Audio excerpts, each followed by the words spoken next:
শিবির দল দইরা দইরা জবাই কর দইরা দইরা পোস্তায় পর একটা একটা শিবির দল ভেঙে দর শিবির দল দইরা দইরা জবাই কর দইরা দইরা জবাই কর দর শিবির দল একটা স্পেস বল দইরা দইরা জবাই কর দইরা দইরা জবাই কর একটা একটা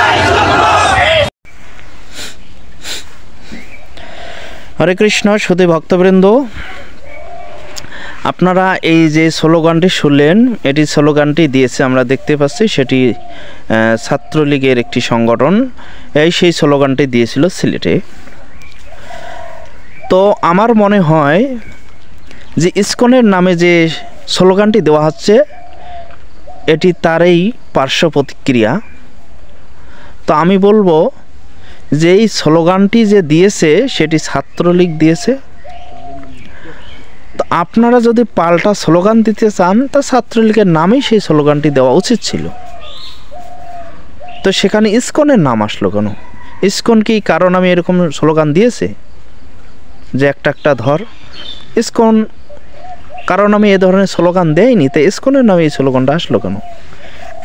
নিশ্চয়ই এটি যুক্তিসঙ্গত নয়, যুক্তিযুক্ত নয়, এটি ন্যায় বিচার নয়, এটি সমতা নয়, এটি বৈষম্যহীনতা, এটি অসমতা। তো এই স্লোগানটি যারা দিবে বা যারা দিয়েছে তাদের নামে পাল্টা স্লোগান দেওয়া উচিত ছিল। তো ইসকনের নামে এই স্লোগানটি যথার্থ নয়। তা আমি বলবো যে কোনো বিষয়ে ন্যায় বিচার থাকা উচিত।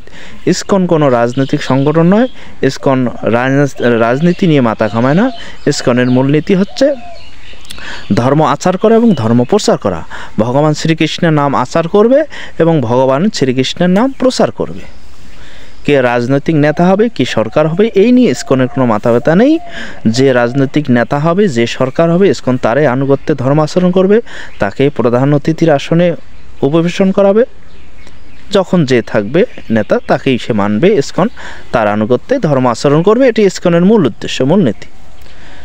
তাই ইসকন কোনো রাজনৈতিক ঝামেলায় জড়ায় না, ইসকন কোনো স্লোগান দেয় না এরকম স্লোগান, আর ইসকন কোনো উগ্র আচরণ করে না, উগ্র কাজকর্ম করে না। তাই আমি সেই নির্দিষ্ট সংগঠনদের বলবো, যারা এই ধরনের স্লোগান দেয় আপনারা তাদের নামে স্লোগানটি দেন।